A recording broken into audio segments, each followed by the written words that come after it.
ഇൻസ്റ്റയിൽ ഒരു Q&A ഇട്ട സമയത്ത് അതിൽ വന്നിട്ടുണ്ടായിരുന്ന ഒരു ക്വസ്റ്റ്യൻ ആയിരുന്നു അതായത് പ്രഗ്നൻസി ജേർണീനെ കുറിച്ചിട്ട് ഒരു കണ്ടൻറ്റ് യൂട്യൂബിൽ ചെയ്യാന്നുള്ളത്. So I thought why should I so അപ്പോൾ ഇന്ന് ഞാൻ അത് ചെയ്യാമെന്നാണ് പ്ലാൻ ചെയ്യുന്നത്. കാരണം ഇതിന് മുൻപൊക്കെ ഞാൻ എടുക്കാമെന്ന് വിചാരിക്കുമ്പോൾ ചിലപ്പോൾ അർഹ സമ്മതിക്കില്ല, അവൾ കരയുക എന്തെങ്കിലുമൊക്കെ ആയിട്ടുണ്ടാകും. അപ്പോൾ ഇന്ന് ഞാനത് ചെയ്യും എന്ന് മനസ്സിൽ വിചാരിച്ചിട്ടാണ് ഇവിടെ ഇരിക്കുന്നത്. So let's start. അപ്പോൾ മെയിനായിട്ട് പറയാനുള്ളത് ഓരോരുത്തരുടെ പ്രഗ്നൻസി ജേർണി ഡിഫറെൻ്റ് ആയിരിക്കും. അതുപോലെ തന്നെ അവർക്ക് വെരി സ്പെഷ്യലായിട്ടുള്ള കുറച്ച് മാസങ്ങൾ കൂടിയാണത്. സോ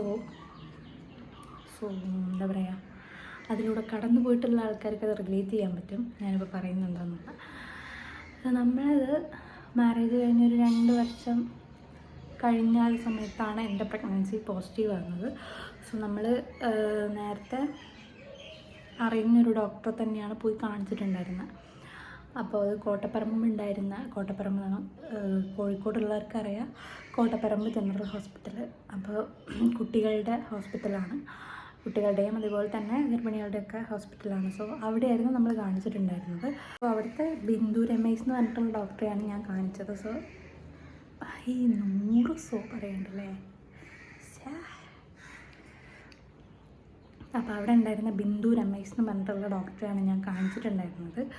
ഞങ്ങൾ കാണിച്ചു കുറച്ച് കഴിഞ്ഞപ്പോൾ തന്നെ ഡോക്ടർ അവിടുന്ന് മാറി ബീച്ച് ഹോസ്പിറ്റലിലേക്ക് മാറിയിട്ടുണ്ടായിരുന്നു. അപ്പോൾ ബീച്ച് ഹോസ്പിറ്റലിലായിരുന്നു ബാക്കി കാര്യങ്ങളൊക്കെ. സോ നമ്മൾ കാണിക്കുന്നത് ബിന്ദു രമേശ് ഡോക്ടർ ക്ലിനിക്കിൽ പോയിട്ടായിരുന്നു. അപ്പോൾ ഫസ്റ്റ് മന്ത് നമ്മൾ ഫസ്റ്റ് സ്കാനിങ്ങിനൊക്കെ പറഞ്ഞു. സ്കാനിങ് നമ്മൾ ചെയ്യാൻ വേണ്ടി പോയി സ്കാനിങ്ങിന് കയറി. ഫസ്റ്റ് ഹാർട്ട് ബീറ്റ് കേട്ടു, പക്ഷേ ക്ലിയറായിട്ട് കേൾക്കുന്നുണ്ടായിരുന്നില്ല. അപ്പോൾ അത് ജസ്റ്റ് ഒരു ഹാർട്ട് ബീറ്റ് ഫ്ലിക്കറിങ് എന്ന് പറഞ്ഞിട്ടായിരുന്നു റിപ്പോർട്ടിലുണ്ടായിരുന്നത്.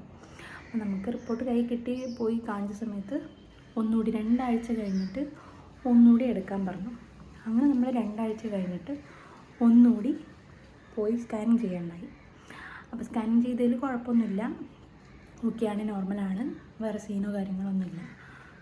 ഫസ്റ്റ് 3 മന്ത് ഒരു കുഴപ്പം കാര്യങ്ങളൊന്നും ഉണ്ടായിരുന്നില്ല, വെരി നോർമലായിട്ടുകൊണ്ടാണ് പോയിക്കൊണ്ടിരുന്നത്. പക്ഷേ എനിക്ക് കുറച്ച് ഇങ്ങനെ രാവിലെ എണീക്കാനൊക്കെ ഭയങ്കര ഒരു ക്ഷീണം തോന്നിയായിരുന്നു. വേറെ ബുദ്ധിമുട്ടുകളോ കാര്യങ്ങളൊന്നും ഉണ്ടായിരുന്നില്ല. സെക്കൻഡ് ട്രൈമസ്റ്റർ ആയ സമയത്ത് എനിക്ക് സെയിം ഒരേ ടൈമിൽ വൈകുന്നേരം ആകുമ്പോൾ വൊമിറ്റിങ് വരികയായിരുന്നു.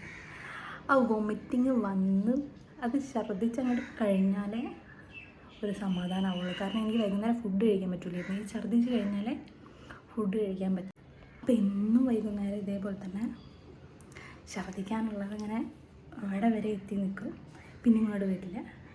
അപ്പോൾ ഇത് വരുന്നവരെ ഇങ്ങനെ നടന്ന് ഇതിലങ്ങോട്ട് പോക്കി കഴിഞ്ഞാൽ റെഡി ആവത്തുണ്ടായിരുന്നുള്ളൂ. അപ്പോൾ ഇപ്പോൾ ഒരു 3rd ട്രൈമസ്റ്ററിൽ മെയിനായിട്ട് ഈ വൈകുന്നേരം ഛർദി ഉണ്ടായിരുന്നു. വൈകുന്നേരം മാത്രമേ ഉള്ളൂ, അല്ലാതെ ചില ഫുഡിൻ്റെ സ്മെല്ല് കേട്ടാൽ ഛർദ്ദിക്കുക അങ്ങനത്തെ പ്രശ്നമൊന്നും എനിക്കില്ലായിരുന്നു. എനിക്ക് വൈകുന്നേരം ഒരു സമയമായി കഴിഞ്ഞാൽ രാവിലെ മുതൽ കഴിച്ച സാധനങ്ങളൊക്കെ ഒന്ന് ഛർദ്ദിച്ച് കഴിഞ്ഞാൽ സമാധാനം, അങ്ങനെയായിരുന്നു.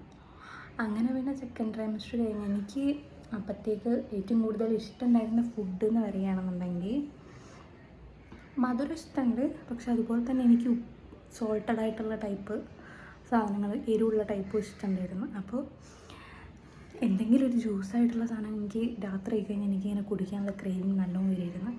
ജ്യൂസായിട്ട് ഒന്നെങ്കിൽ അവിടെ വീട്ടിലെന്തെങ്കിലും പഴമോ അല്ലെങ്കിൽ എന്തെങ്കിലും ഫ്രൂട്ട് ഉണ്ടെങ്കിൽ അതെടുത്ത് ഞാൻ രാത്രി കുടിച്ചിട്ടേ ഞാൻ കിടന്നുറങ്ങും. പിന്നെ എൻ്റെ ഈ ഒരു പ്രഗ്നൻസി എന്ന് പറയുന്നത് ഈ ഒരു നവംബർ ടു സ്റ്റാർട്ട് ചെയ്തുകൊണ്ട് മാങ്ങേൻ്റെ സീസണാണ് മെയിനായിട്ട്. നമുക്കിവിടെ മാങ്ങ ഒരുപാട് കിട്ടും. നമ്മളെ വീട്ടിൽ തന്നെ ഇവിടെ തന്നെ 2 മാവൊക്കെ ഉള്ളതുകൊണ്ട് ഒരുപാട് മാങ്ങ കിട്ടായിരുന്നു. അപ്പോൾ ഡെയിലി മാംഗോ ജ്യൂസ് ഡെയിലി കുടിക്കുമായിരുന്നു. എനിക്ക് ഭയങ്കര ഇഷ്ടമായിരുന്നു മാംഗോ ജ്യൂസ്. അതുപോലെ തന്നെ ഇഷ്ടമുള്ളൊരു സാധനമായിരുന്നു, നമ്മൾ ഇവിടെ കോഴിക്കോട് അതിന് പൂളക്കൊള്ളി എന്നൊക്കെ പറയും, കപ്പക്കൊള്ളി അങ്ങനെയൊക്കെ പറയും ചില നാട്ടിൽ. അപ്പോൾ അതെനിക്ക് ഭയങ്കര ഇഷ്ടമായിരുന്നു. അപ്പോൾ ഇത് രണ്ടും ഞാൻ മെയിനായിട്ട് ഈ ഒരു സെക്കൻഡ് ട്രൈമസ്റ്ററിൽ നന്നായിട്ട് തിന്നിട്ടുണ്ട്. കുടിച്ചിട്ടുണ്ട്. പിന്നെ മെയിനായിട്ട് ഞാൻ ഒഴിവാക്കിയല്ല, എനിക്ക് മേടിച്ച് തന്നിട്ടില്ല, അതായത് ജങ്ക് ഫുഡ് ഐറ്റംസ്, അങ്ങനത്തെ ജങ്ക് ഫുഡ്, അതായത് ഈ ബർഗർ, എനിക്കതൊക്കെ കഴിക്കാൻ നല്ല ഇൻട്രസ്റ്റ് ഉണ്ടായിരുന്നു. മറ്റേ പിസ്സ, അതേപോലെ തന്നെ ഷവർമ, പിന്നെ മന്തി, ഇതൊക്കെ എനിക്ക് കഴിക്കാൻ നല്ല ഇൻട്രസ്റ്റ് ഉണ്ടായിരുന്നു. സോ എനിക്കിഷ്ടമുണ്ടായിരുന്നു, പക്ഷെ ഞാനതൊന്നും ഈ പ്രഗ്നൻസി ത്രൂ ഔട്ട് കഴിച്ചിട്ടേ ഉണ്ടായിരുന്നില്ല. മെയിനായിട്ട് നമ്മുടെ സ്കാനിങ് കഴിഞ്ഞ് അശ്വിനി എന്നാണ് സ്കാനിങ് ഉണ്ടായിരുന്നത്, അധികം ഫുൾ സ്കാനിങ് അശ്വിനി തന്നെയായിരുന്നു. അതായത് കോഴിക്കോടുള്ളവർക്ക് അറിയാം അശ്വിനി എവിടെയാണ്. അപ്പോൾ അശ്വിനിന്ന് സ്കാനിങ് കഴിഞ്ഞിട്ട് നേരെ നമ്മൾ റഹ്മത്ത് ഹോട്ടലിൽ പോയി അവിടെ നിന്ന് ഒരു ബിരിയാണിയൊക്കെ കഴിച്ച് മെല്ലെ വീട്ടിൽ വരും. ബിരിയാണി നമ്മുടെ ഈ സ്കാനിങ്ങിന് പോയാൽ മെയിനായിട്ട് എനിക്ക് ബിരിയാണി കഴിച്ചു തരണം. ബിരിയാണി കഴിച്ചിട്ടേ ഞാൻ വരുള്ളൂ വീട്ടിലേക്ക്. സോ ആ ഒരു സമയത്ത് എനിക്ക് ഏറ്റവും ഇഷ്ടമുണ്ടായിരുന്ന ഫുഡുകളിലൊന്നായിരുന്നു ബിരിയാണി. ചിക്കൻ്റെ ഐറ്റംസൊക്കെ എനിക്ക് ഭയങ്കര ഒരു ക്രേവിങ് ആയിരുന്നു, പൊരിച്ചാലും. അതേപോലെ തന്നെ ഞാൻ മീൻ തീരെ കഴിക്കാത്ത ഒരാളായിരുന്നു. പ്രഗ്നൻസി ടൈമിൽ ആ ഒരു സമയത്ത് ഞാൻ ഒരുപാട് കറി വെച്ച ഫിഷസ് വരെ നന്നായിട്ട് കൂട്ടിയിരുന്നു. മത്തിയൊക്കെ എനിക്ക് ഇപ്പം തീരെ ഇഷ്ടമല്ല കേട്ടോ, പക്ഷെ ആ സമയത്ത് എനിക്ക് ഭയങ്കര ഇഷ്ടമായിരുന്നു. ഞാൻ എന്നിട്ട് പൊരിച്ചതും അതുപോലെ തന്നെ കറിയൊക്കെ നല്ല കഴിച്ചിട്ടുണ്ട്, മത്തി. അതേപോലെ തന്നെ പിന്നെ എനിക്ക് സ്വതവേ ഈ മീനിനോട് എനിക്ക് വലിയ താല്പര്യമില്ലാത്തതുകൊണ്ട് മീനിൻ്റെ പേരുകളൊക്കെ ചിലതൊക്കെ അറിയത്തുള്ളൂ. നമ്മൾ ഈ കടുക്ക, ഇരുന്ത് അങ്ങനത്തെ സാധനങ്ങളൊക്കെ ഇഷ്ടമാണ്, പക്ഷേ അങ്ങനത്തെ കുറച്ച് മീനുകളുടെ പേരൊക്കെ അറിയത്തുള്ളൂ. നത്തലൊക്കെ കഴിച്ചിട്ടുണ്ട് കേട്ടോ, നത്തലൊക്കെ നല്ല ഇഷ്ടമായിരുന്നു. അപ്പോൾ അതൊക്കെ നന്നായിട്ട് ഞാൻ കഴിച്ചിട്ടുണ്ടായിരുന്നു എൻ്റെ പ്രഗ്നൻസിയിൽ. സെക്കൻഡ് ട്രൈമസ്റ്റർ ലാസ്റ്റൊക്കെ ആയി തുടങ്ങിയപ്പം ഏകദേശം എന്താ പറയുക, നമ്മൾ ഈ ഷുഗറിൻ്റെ ഒക്കെ ടെസ്റ്റ് ഉണ്ടല്ലോ, ഗ്ലൂക്കോസിൻ്റെ ഒരു എത്ര 250, എനിക്ക് കറക്റ്റ് ഓർമ്മയില്ല, എത്ര ml ആ വെള്ളം കുടിച്ചിട്ടുള്ള ഒരു ഷുഗറിൻ്റെ ടെസ്റ്റൊക്കെ ഉണ്ട്. ആ ടെസ്റ്റ് ചെയ്തതിൽ നോർമലായിരുന്നു. പിന്നെ അതിന് ശേഷം നമ്മൾ പോയിട്ട് അല്ലാതെ ടെസ്റ്റ് എടുത്തതിൽ എനിക്ക് ഷുഗറിൽ ചെറിയൊരു വേരിയേഷൻ ഉണ്ടായിരുന്നു. പിന്നെ ഷുഗറിൻ്റെ ഒരു ചെറിയൊരു 550 ml ഒരു മെഡിസിൻ കഴിക്കുന്നുണ്ടായിരുന്നു ലാസ്റ്റിലേക്ക് ആയപ്പെട്ടോ.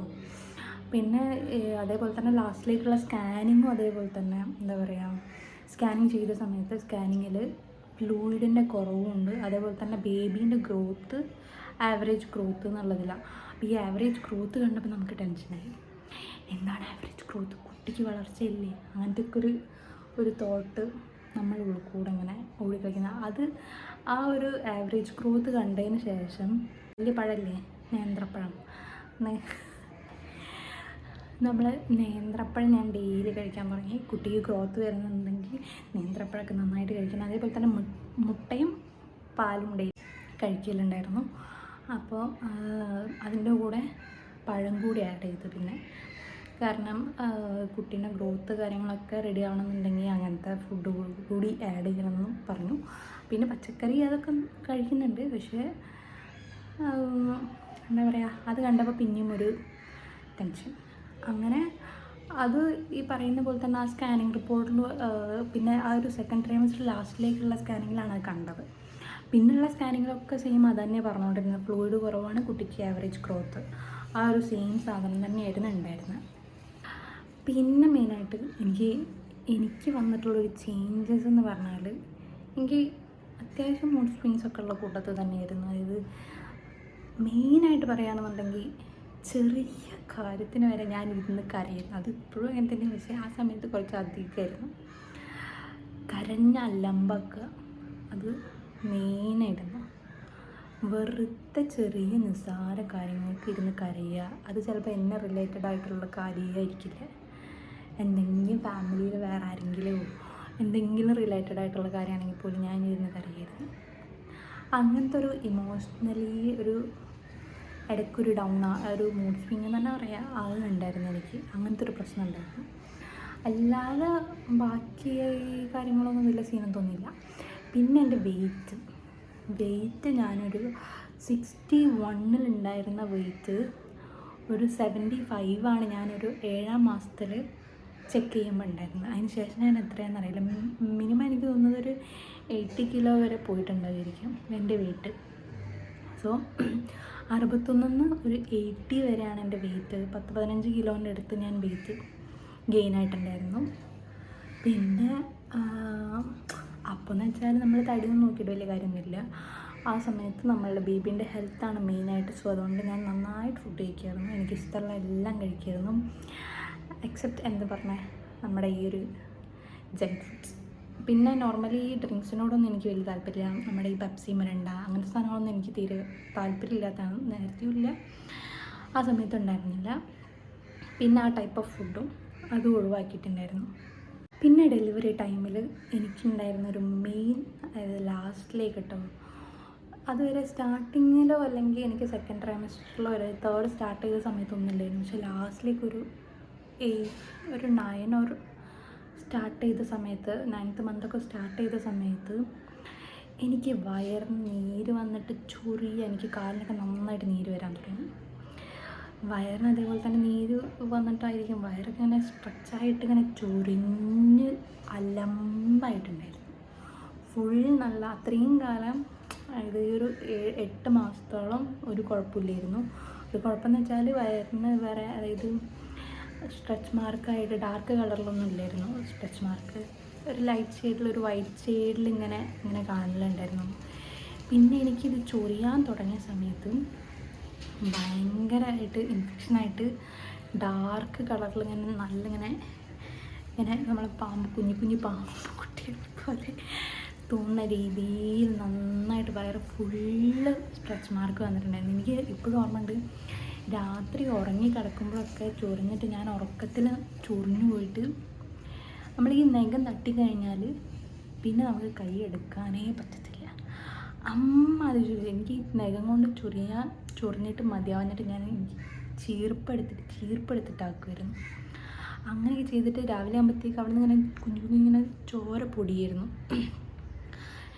ലാസ്റ്റിലേക്ക് അത് ഭയങ്കര ഒരു സ്ട്രഗിളിങ് ആയിട്ട് തോന്നിയിട്ടുണ്ടായിരുന്നു. കാരണം പറയാൻ പറ്റില്ല. അങ്ങനെ ഇത് അനുഭവിച്ചവർക്ക് നന്നായിട്ട് മനസ്സിലാകും. കാരണം എന്താണെന്ന് വെച്ചാൽ ഇത് നമുക്ക് നമ്മൾ ചൊറിയാൻ വേണ്ടി ഇങ്ങനെ ജസ്റ്റ് ഒന്ന് തൊട്ടുണ്ടാവുള്ളൂ. തൊട്ട് കഴിഞ്ഞാൽ പിന്നെ നമുക്ക് അവിടെ നിന്ന് കൈ എടുക്കാനേ പറ്റത്തില്ല. അമ്മാതിരൊരവസ്ഥയാണ്. സോ ഇതൊക്കെയാണ് ഒരു ഫസ്റ്റ് മന്ത് മുതൽ ഏകദേശം ഒരു ലാസ്റ്റ് മന്ത് വരെ. സ്കാനിങ് കാര്യങ്ങളൊന്നും പിന്നെ ഒരു കുഴപ്പമൊന്നും ഉണ്ടായിരുന്നില്ല. സ്കാനിങ്ങിൽ ഈ പറഞ്ഞ പോലെ തന്നെ ലാസ്റ്റിലേക്ക് സ്കാനിങ്ങിൽ എന്താണ് ഫ്ലൂയിഡിൻ്റെ കുറവും ആവറേജ് ഗ്രോത്ത് എന്നുള്ളതേ ഉണ്ടായിരുന്നുള്ളൂ. വേറെ കുഴപ്പങ്ങളൊന്നും സ്കാനിങ്ങിൽ പറഞ്ഞിട്ടുണ്ടായിരുന്നില്ല. സോ ഇപ്പം തന്നെ ഇത് ലെങ്തി ആയി എന്ന് തോന്നുന്നുണ്ട്. ചെക്ക് ചെയ്തിട്ട് ഇതിൻ്റെ ബാക്കി നെക്സ്റ്റ് വീഡിയോ ആയിട്ട് ഇടാം. ഓക്കെ.